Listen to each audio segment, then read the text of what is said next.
Nigeria in the last 50 years has gone through many experiences and probably still going to new and emerging ones. We have seen civil wars, ethnic disturbances, religious crises, plane crashes, big motor accident, highway deaths, clinical errors, infrastructure decadence, educational decadence, just name it, all of these things. And if you look at all these negatives, you wonder probably the nation is not growing. But in the midst of all this, also, we've seen Nigerians and Nigerian organizations who have defied all odds, starting new businesses, thriving in spite of all the infrastructural failures and all these difficulties. They're still coming up with something ingenious, doing something creative. Now, those people have been able to subconsciously manage risk effectively, even without being formally defined.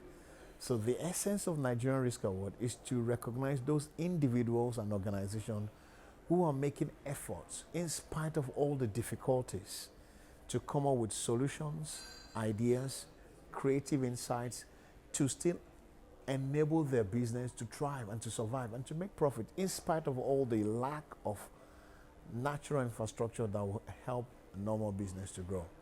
And that's the passion behind it. And our intention is to, as we inspire these people, they will in turn go ahead and inspire others. I think, like any other thing else, one of the benefits of celebrating those who are making efforts in managing risk, the fact that it inspires them to want to do more. You know, in a place where all you hear every time is just negative, negative, no compliment, and you get a group of people looking at those who are making effort, attempting to do something right, and you're telling them well done.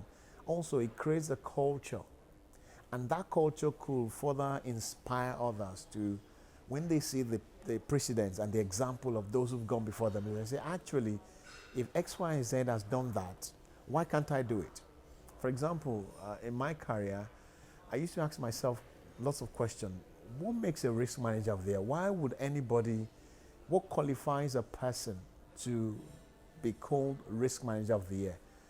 And after looking at all my predecessors a few years ago, I had the opportunity where I was working to be able to dare to dream, to implement some of those principles, strategies, come up with some creative ideas, and that earned me the risk manager of the year. But actually, from that moment upward, it has given me more confidence to publish papers, design new thinking and risk management, introduce new subjects, and still inspiring more people. Created Moremi, which is an inspirational risk edutainment. So really, it's about changing the culture, changing the mindset, and also inspiring people to do more and to add value. I think the word of encouragement to Nigerians is the fact that I'll start with the government. You know, if you look at the concept of performance, what defines or what makes a person a performing person or a performance CEO or a performing leader, I've come to one conclusion. A person who is performing is a risk manager. Why? Because the moment you set out to achieve something, the things that will hinder you from doing those things are threats. There are lots of issues that might want to stop you from achieving your goals. But if you're able to identify those things and put plans in place to actively manage them or strategies to minimize the consequences of those things, you find that you are closer to achieving your objectives. So the advice that we are at the place where Nigeria is about to explode, Nigeria is about to go to the next phase. So risk management skill will be so important to the next generation of leaders, entrepreneurs, businessmen and women to help us to be able to minimize stress and take advantage of more opportunities. So in transport, for example, it will help us to reduce, it will increase the culture of maintenance, to reduce number of accidents on our roads. It will help us to safety in well-being and health. It will help with improving clinical governance. In government, we see more transparent and governance. We see delivery of public services. In education, we see improvement in roads and maintenance. It has lots of benefits. I think the more we embrace this subject, the better it will be for the nation. Even in responding to disaster, in responding to emergencies, in responding to terrorist threats, we are better prepared. And to make our country a safer and a better place, and probably one of the most desirable nations in the next few years to come. Now, what kind of Nigeria do I see in the future? You ask me. I want to see a Nigeria where my children will have opportunity to be able to live freely with other children. A Nigerian that is safe, that people can move around.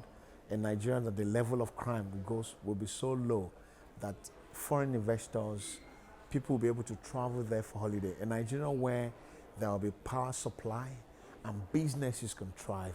A Nigeria where educational quality will improve and lots of people will want to come to the nation to study. A Nigeria where transportation will be safe, both air, road, and sea transport. A Nigeria where there will be transparency, good government, caring government.